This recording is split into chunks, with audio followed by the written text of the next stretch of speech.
It's all very well for John Hardy, but we have somebody much better with us today, and that's Phil Ochs, whom we're going to ask all kinds of questions and hope he tells us all kinds of things. Hi, Phil. Very nice to see you. You cannot tell a lie. You call you George. Right. First of all, I wanted you to know, which I'm not sure you do, what a tremendous response your song Freedom Calling, which you call is What's That I Hear, and I call Freedom Calling, has gotten. It's gotten, everybody loves it.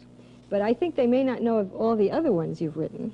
And I'd like to quickly tell them, before you can get a word in edgewise, that Phil Ochs has a songbook that you can get at any music store, and I guess several records, eh? Do you have several? Several, one of which is this one called Phil Ochs in Concert, if you can see it. And a very great one. That's this one. That's the very one. And you go run right down to your music store, but not till the program is over, because he has some things to say. Phil, how did you get started writing songs? Well, I was going to college at Ohio State, and my roommate, Jim Glover, of the group Jim and Jean now, was a folk singer. He was playing then, and he taught me my first chords. Oh, you started guitar then, at the same time then? Oh, well, he was ahead of me. He started first. No, I mean you started writing songs and playing the guitar at the same time. Well, when I learned my first few chords, I wrote a song, the first week. Yeah. And been writing ever since. It just came out. That's terrific. Do you get the words first, or the melody first, or they both come at about the same time? They come at the same time, usually. Usually it's the idea. The conception comes first. I mean, it's really like a flash, like the light bulb sensation. All of a sudden. Is it really? It really is. I mean, you're sitting there, you're doing something, eating, or stealing a hubcap or something like that. And all of a sudden you get this idea. And I've had it in the most strangest circumstances, getting ideas. And it all comes together. All of a sudden, you feel. I mean, like What's That I Hear was I wrote that in 10 minutes. It was just it came right. There. It was right. It's really there. We've done Power and Glory on the show too, and Joan Baez has made a great hit of your There But for Fortune. What made you think of that one? That was another 10-minute song. It's weird. There But for Fortune was just written in Nebraska. I was just riding through Nebraska at nighttime because I didn't think it was safe in the day, and it was raining, and I just was sitting in the back seat of a car, and all of a sudden, boom, there it was. I just wrote it down. Do you write them? Do you play while you write them? I mean, are you? Yeah, a lot of times I'll sit there playing chords, running through chord patterns again and again, and then a melody idea will come out, and words just come with it. The basic thing of my songwriting is in the chord structure. Yeah, well, that's what I think is so great. I think they're folk-like songs, but much more so than anybody else who's writing today, I think. I mean, I get that feeling. That's a matter of opinion. It's my opinion, I'm telling you. It's my opinion. Tell me, are you, you're welcome, are you going to, do you find yourself going towards rock and roll, towards jazz, or do you stay...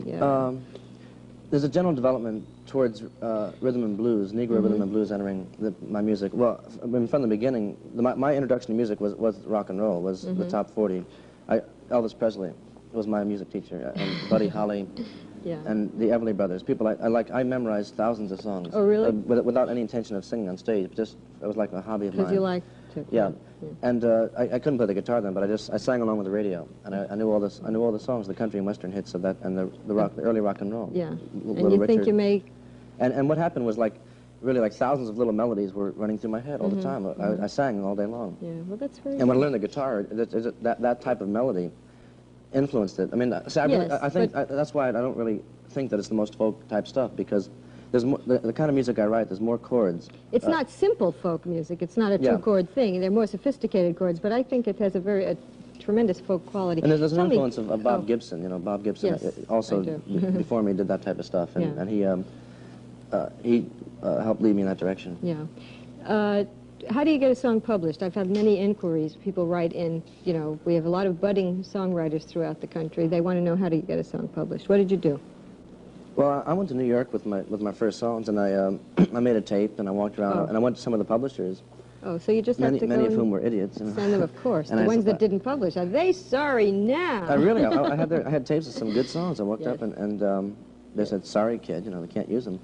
And so I gave them anonymous phone calls. You weren't discouraged, were you? No, I kept calling. And at a certain point, you know, I've done things like send songs to myself in the mail, you know, as a form of copyright, you know, with a registered letter to yourself, which is one thing you can do.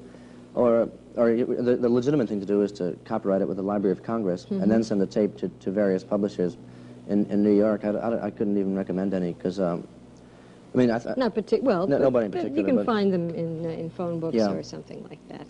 You can find them in. Tell me about your guitar. You wanted to talk about it. Phil isn't going to play today, I'm sorry to say, but he's going to tell you about his guitar. Accident.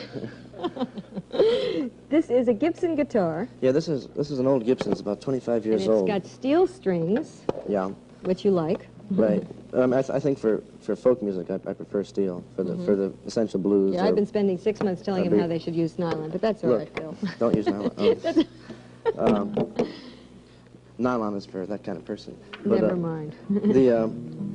Sorry, but. You play with a pick, or you play with? I always play with picks, flat picks and finger picks. Right. Why do you like this particular guitar? This is an old guitar, and the wood is aged on it. And I think the best guitars you can get are the old Gibsons. I like best, or an old Martin, but especially the old Gibson because it has a funky sound. It has for people that do blues. Play a chord. Like one chord. That's all. It's enough. That's enough. Thank you. That's an E. Oh, they knew that. Actually, E flat. This is a different kind of stringing. For the steel strings, mostly have this kind of bridge. Actually, I haven't only recommended nylon strings because I think on a well-constructed guitar, steel strings are fine. Yeah. Well, nylon's better for your fingers. You know, to learn. And, right. But this is just the old sound is better. I mean, it's a shame the guitar companies don't make their quality has just gone downhill, and they make very bad guitars because they're making money, and that's what happens when you make money a lot of times. But if you can, you know, go through the old country areas of Ohio or Kentucky, and find an old guitar, you know, or at a pawn shop if you're very lucky, which I got this at. Yes, well, you were lucky because when I was a girl, about 150 years ago, yes, people used to find guitars in pawn shops all the time. In fact, many of my good guitars I did get in pawn shops. But they're smart now, or they're, you know, they're... Yeah, a lot of people, so many people playing guitars, and so many people are looking, that the ones you used to be able to get for $9 have suddenly gone up to about 35 or 40, and they're worth... Thousands or something like that. Phil, thank you very, very much for coming, and I would like to urge everybody to get Phil's songbook and learn the songs yourself from the songbook, actually. They can, because now they know all the chords. And they know how to play melodies, because I taught them that. And you can really learn the songs. And then, particularly, also to get his records, which you can hear him sing his own songs. The finest guitar introductory records made. Finest guitar introductory records, right. Let me ask you, you're singing all around the country now, are you? I'm almost continually on tour now. You are. And people can hear you? Well, the here sound and there? Good. Yeah. Which doesn't always happen. Yes, but you sing loud. Very loud. Very good. So thank you very much. Sure. For coming. My pleasure. And we'll get on with our lesson. Thanks a lot.